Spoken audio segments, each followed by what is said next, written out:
Hello everyone, most welcome करता हूं केवाईटी class के शानदार चैनल के अंदर।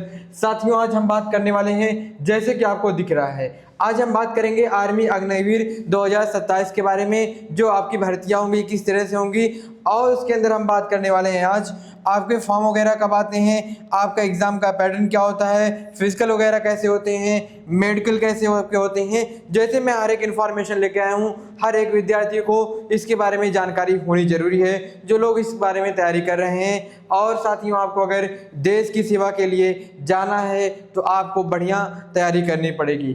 और तैयारी कैसे कैसे करनी पड़ेगी, जैसी मैं तमाम इन्फॉर्मेशन लेकर के आया हूँ। चलिए शुरू करेंगे, एक एक इन्फॉर्मेशन बात करेंगे। और हम आज बात कर रहे हैं जो लोग 2027 के लिए तैयारी कर रहे हैं, ठीक है। 2027 की जो लोग तैयारी कर रहे हैं, भाई अभी से लगना पड़ेगा। फिजिकल वगैरह, डॉक्यूमेंट्स और जो रिटन आपके एग्जाम होते हैं, हर एक चीज़ की पढ़ाई करनी होती है। पढ़ाई करने के साथ साथ आपको कई बार फिजिकल रनिंग वगैरह करना होता है, फिटनेस पे देखना होता है, वेट पे अपने देखना होता है। जैसे हर एक चीज़ में आपको पढ़ाई के साथ साथ इसके अंदर देखना पड़ता है। तो सबसे पहले आपको जानकारी होनी चाहिए, कितनी हाइट वगैरह होनी चाहिए, फिजिकल के अंदर क्या क्या होते हैं, उसी के हिसाब से आप तैयारी करो। मैं हर एक इन्फॉर्मेशन लेकर के आया हूँ, तो शुरू से लेकर के आखिर से देखना, और हर एक चीज़ आपको यहाँ से समझ में आएगी। तो जैसा कि अगर हम बात करें अपने पहले पॉइंट के बारे में, पहली हमारी बात है जो हमारी भर्ती की प्रक्रिया यानी प्रोसेस है और टाइमलाइन क्या होता है, इसके बारे में हम बात करेंगे। तो आपको दिख रहा होगा, जैसे कि आपको दिख रहा होगा एप्लीकेशन फॉर्म के बारे में। तो देखो भाई, सामान्यतः क्या है, मार्च या अप्रैल के महीने में आते हैं। हर साल क्या है, मार्च या अप्रैल के महीने के अंदर आपके फॉर्म आ जाते हैं। और अगर मैं बात करूं आपके रिटन एग्जाम का, तो जून के पहले सप्ताह में पूरे भारत में एक साथ होता है। मतलब एक साथ होने का मतलब क्या है, एक दो दिन के आगे पीछे आपके एग्जाम होते हैं, लेकिन पूरे भारत में एक ही दिन होता है, ठीक है। जून के पहले सप्ताह में, अभी कहीं एक दिन बाद होगा, 2 दिन बाद, 3 दिन बाद, मतलब एक ही चक्र के अंदर प्रोसेस में हो जाता है। और अगर मैं रिजल्ट वगैरह की बात करूं, तो आपका देखो, परीक्षा के 20 से 30 दिन के भीतर आपके रिजल्ट यहाँ पे आ जाते हैं। 20 या फिर 30 दिन के अंदर आपके रिजल्ट भी आ जाते हैं, जो आपका एग्जाम होता है। अगर फिजिकल पेज की मैं बात करूं, तो देखो, जुलाई से अक्टूबर के बीच आपके फिजिकल के बारे में एग्जाम होते हैं, फिजिकल टेस्ट। अच्छा, अगर मैं बात करूं फिजिकल पेज 2 के बारे में, तो ये जनवरी से अप्रैल के बीच आपके होते हैं, जनवरी से अप्रैल के बीच होते हैं। अच्छा, नोट करने वाली कुछ एक शानदार बात है, जैसे देखो भाई, लिखित परीक्षा पूरे भारत में एक ही साइकिल में होती है। मतलब जैसे कि अब देखो, जून के पहले सप्ताह में, अब जून के पहले सप्ताह के अंदर भारत एक बहुत बड़ा देश है, तो पहले सप्ताह का मतलब क्या है, जून के अंदर पहले सप्ताह से शुरू हो जाती है। और पूरे देश में एक साइकिल में होती है, लेकिन फिजिकल जो टेस्ट आपका होता है वो अलग अलग महीनों में 2 चरणों में होता है। जो आपका फिजिकल का टेस्ट होता है, जैसे आपका जो रिटन वाला हुआ, वो एक ही साथ हो जाता है, लेकिन जो आपका फिजिकल का टेस्ट होता है 2 फेज में होता है। तो एक फेज अलग होगा और एक फेज अलग होगा, ठीक है। आगे अगर हम बात करें आरओ के बारे में, देखो आरओ के बारे में अगर मैं बात करूं, तो देखो इसमें क्या है, एक सेना भर्ती करने का एक क्या है, ऑफिस होती है, एक कार्यालय है। मैं बात करूं अगर भारतीय सेना ने पूरे भारत में राज्यों को अलग अलग आरओस में बांटा हुआ है। अलग अलग आरओस में क्या कर दिया है, भारतीय सेना ने बांट रखा है। बड़े राज्यों में ज़्यादा आरओ होते हैं, जबकि छोटे राज्यों में इनकी संख्या कम होती है। जैसा जो स्टेट होगा, जैसा जो राज्य होगा, वहाँ पे वैसे आरओस होते रहते हैं। अगर कोई बड़ा स्टेट है तो वहाँ ज़्यादा होंगे, अगर कोई छोटा है तो वहाँ पे कम रहते हैं। अगर मैं बात करूं फिजिकल का तरीका, देखो सेना क्या है, सेना फिजिकल टेस्ट आरओ के अनुसार आयोजित कराती है। जो आपके फिजिकल टेस्ट होते हैं वे आरओ के अनुसार आयोजित कराए जाते हैं, मतलब यही करवाता है। और यही कारण है कि कुछ राज्यों में फिजिकल पहले फेज में और कुछ राज्यों में दूसरे फेज के अंदर, यानी जो आपका क्या है, जो आपका फिजिकल वगैरह टेस्ट होते हैं, ये आरओ पे डिपेंड करता है कैसे कैसे कराएगा, इसी का जो भी है इसी पे डिपेंड रहता है कैसे क्या करवाएगा। और बात करें आरओ है क्या है, हर एक राज्य के अलग अलग होते हैं, क्योंकि भाई एग्जाम्स बड़े हैं और कई तरह की दिक्कतें आती हैं, तो इसलिए क्या है, हर राज्यों में कई आरओस की ऑफिस होती हैं। बड़े राज्यों के अंदर ज़्यादा होते हैं, छोटे राज्यों के अंदर कम होते हैं। अच्छा, अगर हम आगे अगर हम बात करें, तो मैं एजुकेशन एलिजिबिलिटी अगर देखूँ, क्या होती है आपकी शैक्षिक योग्यता के बारे में अगर बात करूं, तो जनरल ड्यूटी के लिए आवेदन करने हैं तो निम्नलिखित योग्यताएं अनिवार्य होती हैं। जैसे आपको मिनिमम जो आपकी क्वालिफिकेशन होनी चाहिए 10वीं पास होनी चाहिए, न्यूनतम आपकी जो क्वालिफिकेशन एजुकेशन होनी चाहिए, शिक्षा होनी चाहिए, वह क्या होनी चाहिए, 10वीं पास होनी चाहिए। कुल प्रतिशत, अगर मैं कुल परसेंटेज देखूं, तो साथियों सभी 5 विषयों में मिलाकर कम से कम आपके 45% होने चाहिए। यानी सभी 5 सब्जेक्ट अगर आप मिलाओगे, सभी 5 सब्जेक्ट को आप मिलाओगे तो इनमें कम से कम क्या है 45% होनी चाहिए। मैं कम से कम की बात कर रहा हूँ, ठीक है, कम से कम आपकी 45% होनी चाहिए। विषयवार अगर पर सब्जेक्ट में परसेंटेज देखूं तो क्या है, एक विषय में कम से कम आपके 33% के अंक अनिवार्य हैं। एक विषय के अंदर, यानी एक सब्जेक्ट से मैथ हो गया, हिंदी हो गया, सोशल साइंस हो गई, इंग्लिश हो गई, आर्ट्स या फिर जो भी आपका है, संस्कृत है या फिर कंप्यूटर है, जो भी आपके हिसाब से है, तो एक सब्जेक्ट अगर मैं हिंदी बात करूं तो कम से कम आपके हिंदी के अंदर, ठीक है, कम से कम आपके हिंदी के अंदर कितने 33% होने चाहिए, ठीक है। अच्छा, अगर हम बात करें, अगर आपकी कुल अंक 45% से ज़्यादा है, लेकिन क्या है, किसी एक विषय में 33 से कम है, तो फेल माने जाओगे, तो आप फॉर्म नहीं भर सकते हो। यानी आपको हर एक सब्जेक्ट के अंदर 33% से कम नहीं है। अगर 33% से कम आ गए तो आप फेल माने जाओगे। तो इन बात का भाई खास ध्यान रखना। आगे अगर बात करूं गोरखा के बारे में बात करूं, गोरखा उम्मीदवारों के बारे में बात करूं, देखो भारतीय गोरखा समुदाय के उम्मीदवारों को अंकों के प्रतिशत नियम में विशेष छूट दी जाती है। जैसे प्रतिशत का कोई नियम नहीं है, इसके लिए 45% यानी कुल 45 या फिर 33 विषयवार अंक होना जरूरी नहीं है, ठीक है। जैसे और स्टेट के लोगों के लिए कम से कम 45% होना चाहिए और पर सब्जेक्ट यानी एक सब्जेक्ट के अंदर 33% से कम नहीं होनी चाहिए। लेकिन ऐसा नियम क्या है, अदर स्टेट के लिए है, जो गोरखा समाज है, जो गोरखा कम्युनिटी है, उसके लिए ऐसा कुछ नहीं है। केवल पास होना अनिवार्य है, उम्मीदवारों को केवल 10वीं पास होना चाहिए। जो गोरखा है उनके लिए क्या है, वह सिर्फ क्या होना चाहिए, 10th पास होने चाहिए। उनके लिए कम से कम 45% ऐसी कोई ज़रूरत नहीं है, या फिर पर सब्जेक्ट आपको 33% से जो कम है, और स्टेट के लिए इनके लिए कुछ नहीं है। इनके लिए सिर्फ क्या है, वह 10th क्लास पास होने चाहिए। ये मैं बात कर रहा हूँ गोरखा के लिए। यदि उनकी मार्कशीट में पास लिखा है तो वे सीधे फॉर्म भरने की योग्य है। अगर उनकी मार्कशीट के अंदर लिखा है कि ये बच्चा पास है, कोई भी डिवीजन हो, बस लिखा हुआ पास है, तो इस फॉर्म को भर सकता है। मैंने बात की भाई अपने गोरखा साथियों के बारे में, ठीक है। आगे अगर हम बात करें, अगर मैं बात करूं ड्राइविंग लाइसेंस की यहाँ भी जरूरत पड़ती है, ठीक है। देखे ना क्या पड़ती है, जैसे देखो अगर आपके पास ड्राइविंग लाइसेंस है तो सेना भर्ती में इसका विशेष लाभ मिलता है। अगर आपके पास ड्राइविंग लाइसेंस वगैरह है तो सेना के अंदर आपको बहुत अच्छे फायदे मिलेंगे। जैसे देखो मान्य लाइसेंस या आपका क्या है, LMB है या फिर HMB है, दोनों मान्य होते हैं। और क्या फ़ायदा है, जिन युवाओं के पास ड्राइविंग लाइसेंस होता है उन्हें ड्राइविंग ट्रेड के अंदर के लिए प्राथमिकता क्या दी जाती है, और छूट भी दी जाती है। अच्छा, अगर हम और बात करें इसके अंदर और क्या फ़ायदा हो सकता है, तो देखना, अगर आप सेना में जाने की तैयारी कर रहे हैं, अगर आप सेना के अंदर जाने की तैयारी कर रहे हैं तो अभी से अपना ड्राइविंग लाइसेंस क्या करें, बनवा लें। इससे आगे चलकर आपको बड़ा फ़ायदा मिलेगा। अब बड़ा फ़ायदा कहने का मतलब क्या है, बहुत अच्छा फ़ायदा मिलेगा। अगर आपके पास अभी ड्राइविंग लाइसेंस वगैरह नहीं है तो उनको भाई बनवा लो। जैसे कि मैंने बताया इसके अंदर कितने शानदार तरीके के क्या है फ़ायदे आपको देखने को मिलेंगे। हर एक पॉइंट को नोट करते हुए चलना। अगर मैं एज वगैरह की बात करूं तो आप जानते हो, अगर और एग्ज़ाम्स को देखा जाए और इस एग्ज़ाम को देखा जाए तो बहुत ज़्यादा इनके अंदर एज वगैरह में बहुत क्या है, बहुत अच्छे तरीके से चेकिंग होती है। मैं अगर बात करूं वर्तमान आयु 17.5 साल से लेकर के 22 वर्ष के बीच होनी चाहिए। यानी अगर मैं इन लोगों की जॉब करने की बात करूं, जो लोग अग्निवीर आर्मी के अंदर जाना चाहेंगे, उनके लिए 17.5 वर्ष मिनिमम होना चाहिए, और मैक्सिमम अगर मैं बात करूं 22 वर्ष, यानी कम से कम 17.5 साल आयु होनी चाहिए और ज़्यादा से ज़्यादा उनकी 22 वर्ष उम्र होनी चाहिए। बदलाव अगर मैं देखूँ, जैसे कि बहुत ज़्यादा देखा गया, पहले सीमा तो 21 साल थी, लेकिन भाई बहुत से टीचर्स ने, बड़े बड़े जो कोचिंग संस्थानों ने और लोगों ने ट्वीट किया, जो कि क्या हुआ, 1 साल बढ़ा दिया गया, 22 साल कर दिया गया। पहले क्या था, आपका 21 साल था मैक्सिमम, ज़्यादा 21 साल था, लेकिन बहुत ज़्यादा जो बातें की गई, बड़े बड़े टीचर्स ने बात किया, नोटिफिकेशन वगैरह जो टेलीग्राम पे किया और ट्विटर पर जा करके 22 वर्ष हो गई। अगर मैं जन्म तिथि की बात करूं तो उम्मीदवार की जन्म तिथि आधिकारिक नोटिफिकेशन में दी गई है, जन्म तिथियों के बिल्कुल बीच में या उन तारीखों के बीच होना चाहिए। देखना अगली बात क्या है, अगर आपकी जन्म तिथि तय की गई तारीख से एक दिन पहले या फिर एक दिन बाद है, जो आपकी नोटिफिकेशन में बताएंगे जो आपकी है कि आपकी एज उतनी होनी चाहिए। अगर उससे एक दिन कम है या फिर उससे एक दिन ज़्यादा है तो भी आप फॉर्म नहीं भर सकते हो। ठीक है, आगे अगर मैं बात करूं तो देखो जैसे क्या है आपका शारीरिक माप। ठीक है, स्टैंडर्ड फिजिकल मेजरमेंट। तो जनरल ड्यूटीज कैटेगरी के लिए आपका क्या है, सामान्य से क्षेत्रों में शारीरिक मापदंड इस प्रकार हैं। आपकी जो हाइट यानी ऊंचाई है कम से कम 170 सेंटीमीटर होनी चाहिए।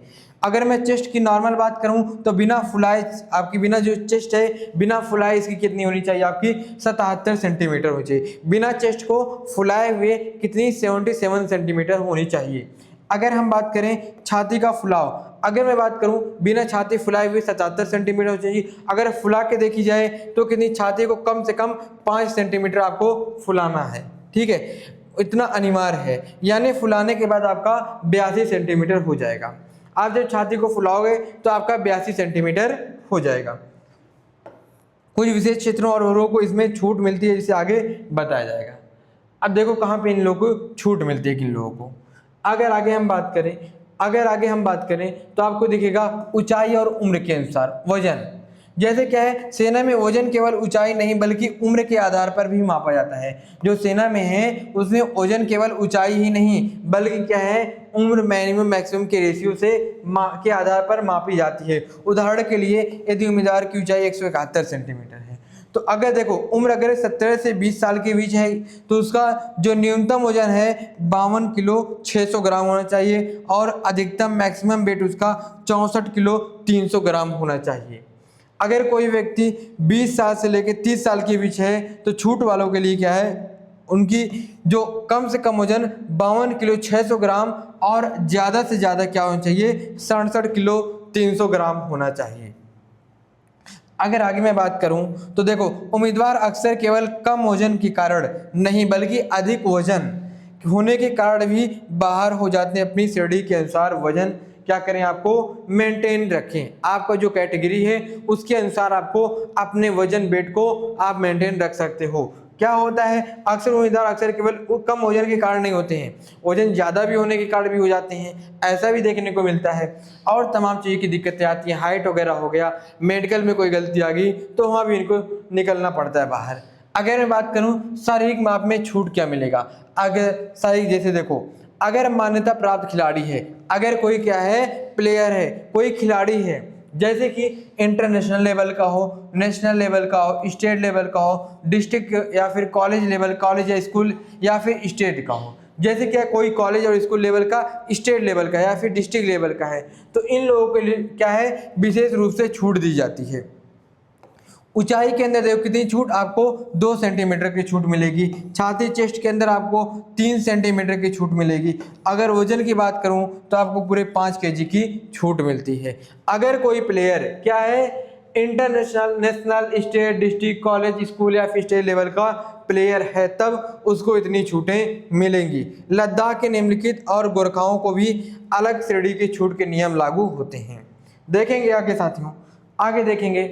अगर मैं बात करूं आपके जो आपका सिलेक्शन का प्रोसेस होगा वो कैसा होगा, तो देखो सेनाओं ने अब पुरानी शैली भर्ती जो रैली भर्ती थी पहले दौड़ के नियम को पूरी तरह से क्या कर दिया, उलट दिया है। जैसे देखो ऑनलाइन आपका लिखित एग्जाम होता है, ऑनलाइन क्या होता है रिटन एग्जाम होता है। सबसे पहले परीक्षा होती है जो बाहरी एजेंसी कराती हैं, उनको नहीं मालूम है कि विद्यार्थी किस तरह का है, कितना कमजोर है, कैसा है, क्या है, उनको नहीं मालूम है। बाहरी एजेंसी हैं बहुत ठीक ठाक लेवल का पेपर बनाती हैं। अच्छा, प्रश्नों का स्तर क्या है, अच्छा होता है। अच्छा का मतलब बहुत अच्छा होता है, आपको मेहनत करनी पड़ेगी इसके अंदर।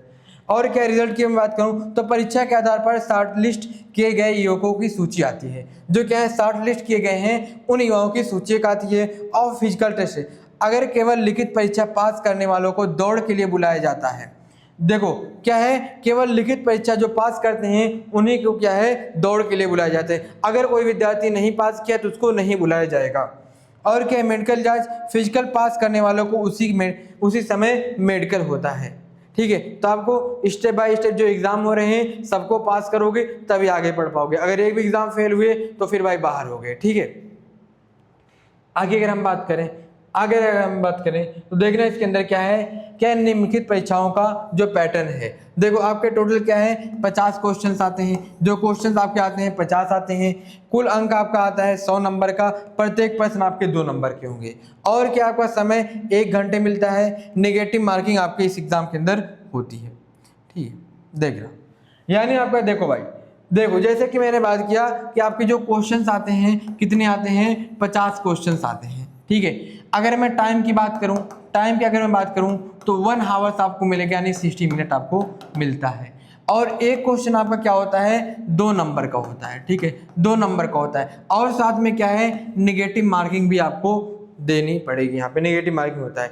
अगर मैं सब्जेक्ट का बात करूं, कौन कौन सब्जेक्ट आते हैं, देखो सामान्य ज्ञान, इसमें सबसे कम स्कोर आता है, क्योंकि भाई देखो सामान्य ज्ञान एक ऐसा सब्जेक्ट है जिसके अंदर बहुत ज़्यादा पढ़ना होता है, बहुत गहराई से पढ़नी होती है, तो भाई हर बच्चे का कम ही हो पाता है। लेकिन 15 क्वेश्चन आते हैं 30 नंबर के आते हैं, ठीक है, सबसे टफ लेवल यहाँ पे होता है। और मैं अगर साइंस की बात करूं तो फिजिक्स आपका 5 नंबर का, केमिस्ट्री 5, बायो 5, यानी आपके 15 क्वेश्चंस आते हैं, और क्या आते हैं 30 नंबर के आते हैं, ठीक है। मैथमेटिक्स की मैं बात करूं सामान्य स्तर का आता है, बेसिक लेवल का आता है, बहुत टफ नहीं, बहुत इजी मीडियम लेवल का आता है, इजी समझो। और रीजनिंग का आता है, पूरे नंबर लाने होते हैं, 5 क्वेश्चन आता है 10 नंबर का, ठीक है। तो इसके अंदर देखो रीजनिंग को भाई हर एक विद्यार्थी पूरा कर लेता है, ठीक है। इसमें अगर आपके पूरे हो गए तो कोई खुश होने की बात नहीं है, क्योंकि हर एक विद्यार्थी के पूरे ही हो जाते हैं। अच्छा अगर हम आगे बात करें तो टोटल आपके क्या है 50 क्वेश्चन है, टोटल 50 क्वेश्चन कितने नंबर के 100 नंबर के, यानी आपका एक क्वेश्चन अगर मैं बात करूं तो एक क्वेश्चन आपका कितने हैं 100, एक क्वेश्चन 2 नंबर का है, टोटल आपके 100 नंबर का पेपर होगा, 50 क्वेश्चन होगा, 1 घंटे के अंदर आपको पूरा करना होगा, जिसके अंदर नेगेटिव मार्किंग भी होती है। आगे अगर हम बात करें देखो सुरक्षित यानी टारगेट स्कोर स्ट्रेटेजी, अगर मैं बात करूं एक सेफ स्कोर क्या होगा, देखो फाइनल मेरिट से बाहर होने के दर्द से बचने के लिए आपको लिखित परीक्षा में बड़ा लक्ष्य रखना होगा। अगर आपको बाहर होने का जो दर्द है उसको नहीं खत्म कर देना कि भाई मैं बाहर ना हूं, तो आपको जो रिटन एग्जाम होता है उसके अंदर अच्छे नंबर का स्कोर लाना पड़ेगा, ठीक है, उसके अंदर आपको बढ़िया स्कोर लाना पड़ेगा। देखना साथियों, देखो प्रश्नों का लक्ष्य सेफ टारगेट क्या है, 50 में से कम आपके 40+% सही करने का टारगेट रखना होगा। कितने 50 के अंदर कम से कम आपके 40% ऐसे हो कि भाई ये सही है, इसके पूरे नंबर मुझे मिल जाएंगे। अंकों का लक्ष्य क्या है 100 में से 80 अंक लाएं, ठीक है। मैंने क्वेश्चन का बात किया कि आपके क्वेश्चन कितने टोटल 50 हैं, इसके अंदर आपको 40+ सही करने हैं। अगर मैं नंबर की बात करूं तो 100 नंबर का होता है, इसके अंदर आपको 80 से लेकर 70 के बीच, आपको 70 से 80 के बीच नंबर लाने हैं। देखो यदि आपकी लिखित परीक्षा में अंक कट ऑफ की बाउंड्री पर है तो फिजिकल में पूरे 100 में 100 नंबर लाने के बाद भी फाइनल मेरिट लिस्ट से बाहर होने के खतरा बना रहता है। तो आपको ऐसा नहीं करना है साथियों, आपको ऐसा बिल्कुल नहीं करना है, क्योंकि आपको अभी से जब आपको इन्फॉर्मेशन पता चल गई तो आज ही से क्यों ना लग जाए पढ़ाई में, और पूरे तरीके से पढ़ाई की जाए, एक भी क्वेश्चन गलत ना हो पाए। हम 40 की बात कर रहे हैं, हमारा 45 क्वेश्चन पूरा करेक्ट जाए, हमें कोई बॉर्डर पे नहीं आना है, हमें बीचों बीच रहना है और लगभग कोई टॉप लेवल के अंदर रहना है। अगर मैं आपसे और बात करूं देखो फिजिकल टेस्ट का ढांचा क्या होता है, पीएफटी ओवरव्यू क्या होता है। देखो जनरल एप्टीट्यूड्स के लिए फिजिकल फिटनेस टेस्ट कुल 100 अंक का होता है। जो आपका फिजिकल होता है वे कितने होता है 100 नंबर का होता है। जैसे 1.6 किलोमीटर की दौड़ 60 अंक, इसमें अधिकतम क्या है, यानी आपको 1600 मीटर की दौड़ होगी, ठीक है, ये दौड़ होगी। इसके अंदर आपको क्या है, आपको जो ज़्यादा से ज़्यादा 60 अंक है, इसके अंदर नंबर अगर मिलेगा 60 नंबर मिलेगा। ऐसे बीम पुल यानी अधिकतम आपको 40 अंक, अधिकतम क्या है 40 अंक। और मैं बात करूं 9 फीट का गड्ढा है, यानी कोई अंक नहीं, केवल पास करना होता है। आपको देखो आपको इतनी दौड़ है और क्या बीम है, इन दोनों के अंदर एक के 60 अंक मिलेंगे और एक 40, लेकिन एक तीसरा होता है 9 फीट का गड्ढा, आपको क्या करना पड़ेगा पार करना होगा, जिसमें आपको कोई नंबर नहीं मिलेगा। जिग जैग कोई अंक नहीं, केवल पास करना होता है, ठीक है, केवल क्या है पास करना होता है। अब देखना अगर मैं आगे बात करूं तो आपकी जो फाइनल मेरिट 200 अंक की में से बनती है वह लिखित परीक्षा 100 और क्या है फिजिकल की आपकी 100, इन दोनों के अंदर से बनती है। अगर आगे हम और बात करें तो हमें 1.6 किलोमीटर की दौड़ के नंबर और ग्रुप्स देखना, अब रैली में पूरा समय दिया जाता है। अब क्या है, रैली के अंदर पूरा नंबर दिया जाता है। उम्मीदवारों को उनके समय के अनुसार 4 ग्रुप्स में बांटा जाता है और अंक दिए जाते हैं। और क्या है, अंक दिए जाते हैं। जैसे ग्रुप 1 की बात करूं तो 5 तीट यानी 5 मिनट 30 सेकंड यानी 5.30 मिनट तक, यानी आपको 60 अंक मिलेंगे। ऐसे ग्रुप आपका क्या है, 2 ग्रुप 3 ग्रुप 4 ऐसे सब कुछ दे रखे हैं। इसके अंदर 48 अंक, इसके 36 अंक और सबसे कम आपके 24 अंक मिलेंगे। आगे अगर हम बात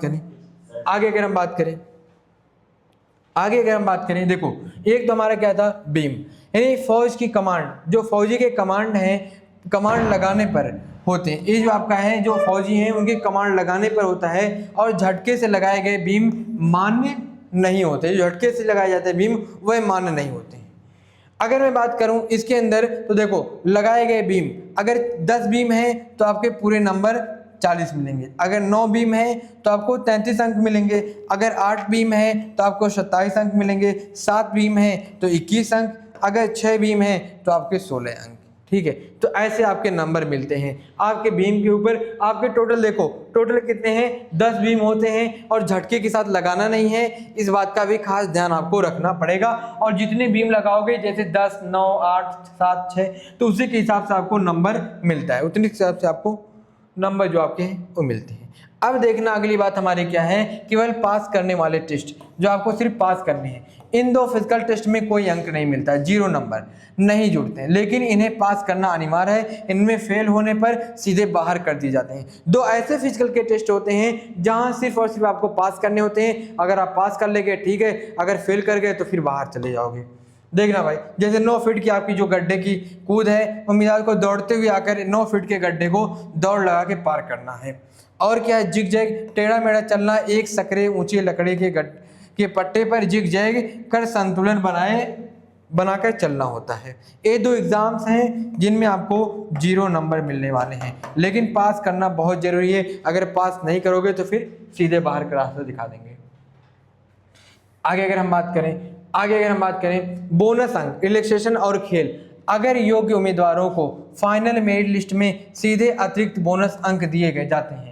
तो देखो, सर्विसमैन रिलेशन यानी फौजी एक्स सर्विसमैन के बेटे, वहाँ 20 अंक बोनस मिलेगा आपको। अगर कोई स्पोर्ट्स सर्टिफिकेट अंतर्राष्ट्रीय, राष्ट्रीय, राज्य स्तर लेवल का है, जैसे मैंने शुरू में बताया था, उनको सर्टिफिकेट के स्तर पर उनके अनुसार अलग अलग अंक दिए जाते हैं। जैसे जो प्लेयर होगा, जैसे उसकी सर्टिफिकेट होगी, जैसे उसके अंदर उसने काम किया है, उसी के हिसाब से उसका नंबर मिलता है। और कोई अगर फौजी हैं, एक्स सर्विसमैन हैं, उनके बेटे हैं, तो उनको 20 अंक का अच्छा खासा बोनस मिल जाता है।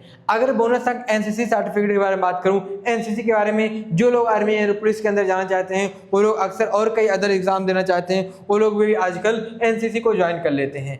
तो एनसीसी कैंडिडेट्स को सेना भर्ती की मेरिट में बहुत बड़ा फायदा मिलता है भाई। वही जो वहाँ पे होता है उसी के आसपास वही आर्मी के लोग ही इन लोगों को भी ट्रेनिंग देते हैं, छोटी मोटी जो भी है ठीक ठाक दे देते हैं। जैसे एनसीसी ए सर्टिफिकेट है तो उसको 5 अंक मिलते हैं। अगर एनसीसी बी सर्टिफिकेट है तो उसको 10 अंक मिलते हैं। एनसीसी सर्टिफिकेट अगर 20 सी है तो आपको 20 अंक मिलेंगे। NCC C plus republic day parade के अंदर आरडी है तो उसको पूरे 25 अंक मिलते हैं। ठीक है, तो कैटेगरी के ऊपर यहाँ भी आपको फायदा मिलेगा। अब अगर हम बात करें मेडिकल टेस्ट का समय क्या है, देखो मेडिकल टेस्ट उसी फिजिकल फेज में के दौरान ही आयोजित किया जाता है। जैसे ही आप अपनी दौड़ और शारीरिक मापतौल सफलतापूर्वक पास कर लेते हैं, आपको उसी रैली ग्राउंड ब्लॉक में सीधे मेडिकल टेस्ट के लिए चेकअप के लिए भेज दिया जाता है। इसके लिए अलग से कोई दूसरा चरण महीनों बाद नहीं होता है। अगर मैं आगे बात करूं, देखो मेडिकल के 21 प्रमुख जो पॉइंट्स हैं, जैसे सेना में कुल 21 शारीरिक और स्वास्थ्य बिंदुओं पर बारीकी से जांच होती है। कुछ मुख्य हैं, जैसे दृष्टि और अंग, कलर विजन जो आपका होता है, आंखें, कान, दांत, जीभ, इन चीज़ों का होता है। हड्डियों और शारीरिक यानी कंधी, कैरी एंगल आपका हो गया, उंगलियों का हो गया, रीढ़ की हड्डी होगी, नौकरी आपका हो गया, फ्लैट आपका हो गया, फिट हो गया, पुरानी फ्रैक्चर वगैरह, इन सब चीज़ों की जांच होती है। त्वचा और अन्य बीमारियों के बारे में अगर मैं बात करूं, हाथ का कांपना, पसीना आना, या फिर नाक की हड्डी जो होती है, वेरिकोस वेंस, पुरानी सर्जरी, बवासीर, या फिर आपके प्राइवेट पार्ट की जो भी जांचें होती हैं, ये सब चीज़ें होती हैं। ठीक है, और मैं अगर बात करूं शरीर पे भी टैटू वगैरह बिल्कुल नहीं होना चाहिए, ठीक है। यदि अगर है तो समय रहते हुए आप उसको सही करवा लो जो भी है, अगर प्रोसेस तो भाई नहीं होना चाहिए, ठीक है। कहने का मतलब सीधा है कि नहीं होना चाहिए। अगर सबसे पहले आपको देखो कुछ याद करने की मुख्य बातें हैं जो इस वीडियो की क्या है, इंपॉर्टेंट चीजें हैं जो हमने इस वीडियो के अंदर मेन बात की है। जैसे कि आपको सबसे पहले CBT 1 परीक्षा जून में होती है, सुरक्षित रहने के लिए आपको 100 में से 80 अंक लाने के लक्ष्य हैं। GD की सतह 10वीं पास, कुल 45%, हर विषय में 33% से कम नहीं होना चाहिए। उम्र आपकी 27.5 से लेकर 22 साल तक होनी चाहिए। फिजिकल का महत्व क्या है, दौड़ आपको 60 अंक मिलेगी और बीम में 40 अंक, मिलाकर आपके 100 अंक का पूरा होना फिजिकल बनाते हैं। और के अनुपात पर ध्यान देना, ऊंचाई और उम्र के अनुसार अनुपात वाले चार्ट के अनुसार ही अपना वजन बनाए रखना है। जो मैंने चार्ट बनाया था उसके हिसाब से भाई आपको सब कुछ क्लियर रखना है, नहीं है तो उसके बाद काम करो। बोनस की ताकत क्या है, NCC और क्या है, सर्विस रिलैक्सेशन के अंक पर आपको फाइनल मेरिट में सीधे रिलेक्शन दिला सकता है, सिलेक्शन दिला सकता है। चलो साथियों, फिर नई वीडियो मिलेंगे, नई एनर्जी के साथ मिलेंगे। मैंने A to Z इन्फॉर्मेशन आपकी आर्मी अग्निवीर के बारे में बता दी। अगर आप चैनल पे नए हो तो चैनल को सबसे पहले सब्सक्राइब कर लो ताकि आपके पास हर एक इन्फॉर्मेशन सबसे पहले पहुंचे। जय हिंद विद्यार्थियों, फिर मिलते हैं नई वीडियो में, तब तक के लिए धन्यवाद।